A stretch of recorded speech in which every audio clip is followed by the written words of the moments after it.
เอาขุดเอาอันไหนอยู่แน่นดินบ่ได้เนาะเอาตัวนี้ไปเลยสบายดีทุกคนเนาะยินดีต้อนรับเข้าสู่ซอนยูทูบคำปันบาลาฮู้เนาะมื้อนี้เราก็สลับตอนแรกนี้เนาะหลังจากฝนตกมาแล้วเราก็ไปขุดน้องมากินเนอพี่น้องเนาะตอนแรกนี้เนาะเดี๋ยวไปเบิ่งนักกันเลยว่าเขาจิขุดน้องเป็นยังก็ไปเบิ่งนักกันเลยเนาะทุกคนตอนนี้ก็กำลังจิขึ้นไปเนาะนี่ตอนนี้ก็กำลังขึ้นมาอยู่ป่าแล้วทุกคนตอนนี้เขาก็อยู่ป่าแล้วเนาะนี่abbiamo antipao facciamo culewi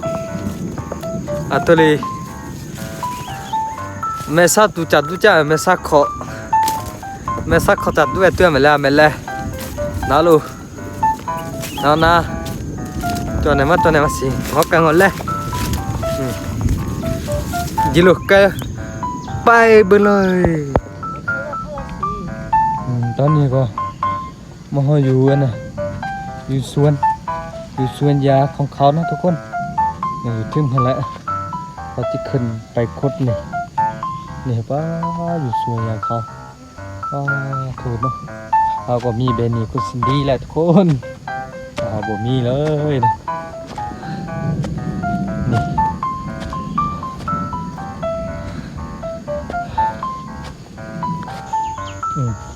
นี่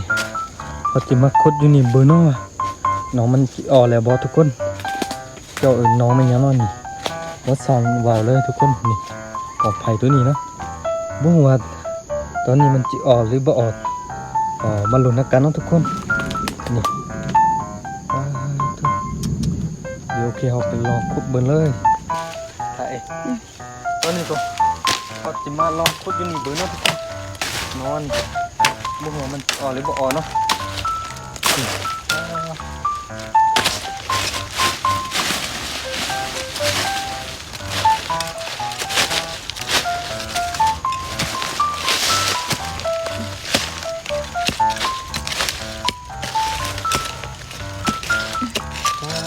แข็งแรงทุกคน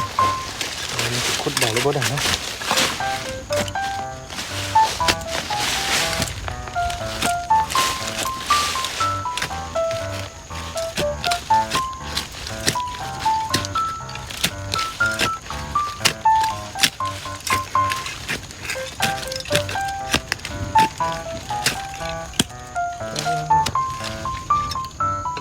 เจอมีคนไหมล่ะ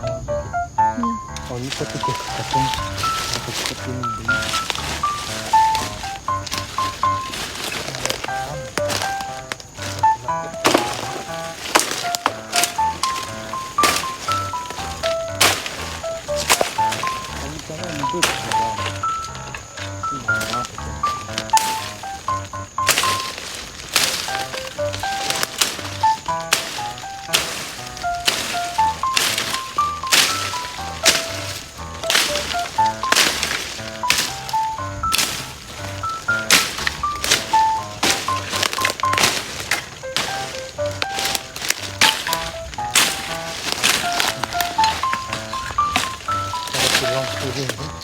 อยากขุดอยู่นี่เพิ่นเนาะ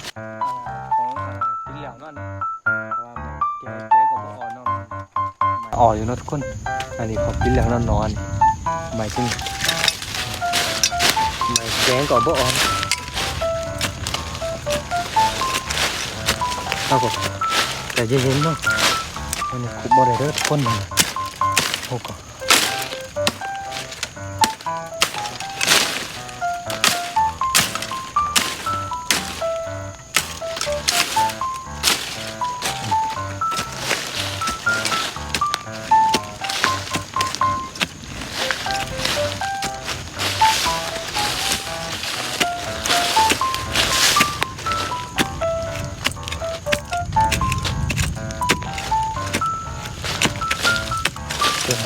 พูดมาหมดเลยโอ้เราเด็กครบลึกนี่มาทำให้ทุกคนไม่เดือดเยอะเลย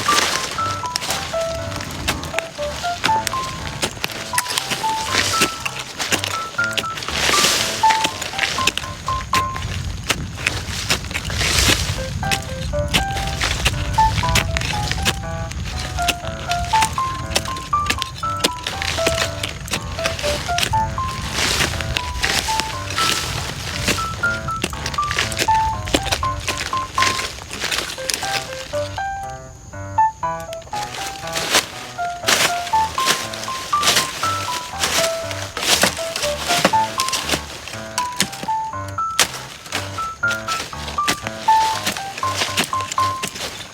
ทั่วเทศไทย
เอาอันไหนอยู่แน่นดินบ่ได้เนาะแต่ว่าเอาตัวนี้ไปเลยอันนี้คนใหญ่อยู่แล้วคน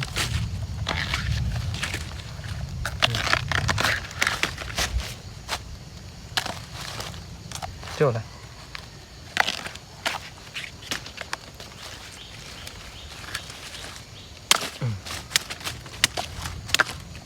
เจ้าให้ข้อขาดละ อาหารเจ้าคุกคัน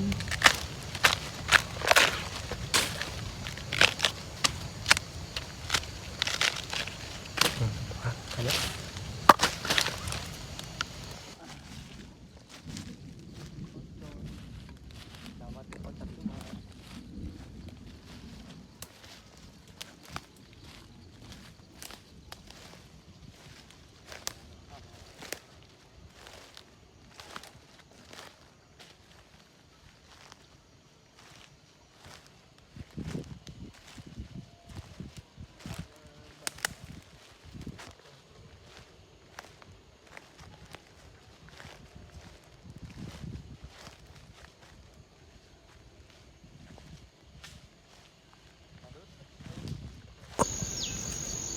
เอาเลยทุกคนตอนนี้ก็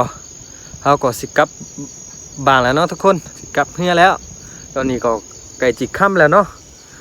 มื้อนี้ไปขุดนอนนี่บ่ได้เนาะตูอยู่ในดิมหั่นน่ะมีแต่อยู่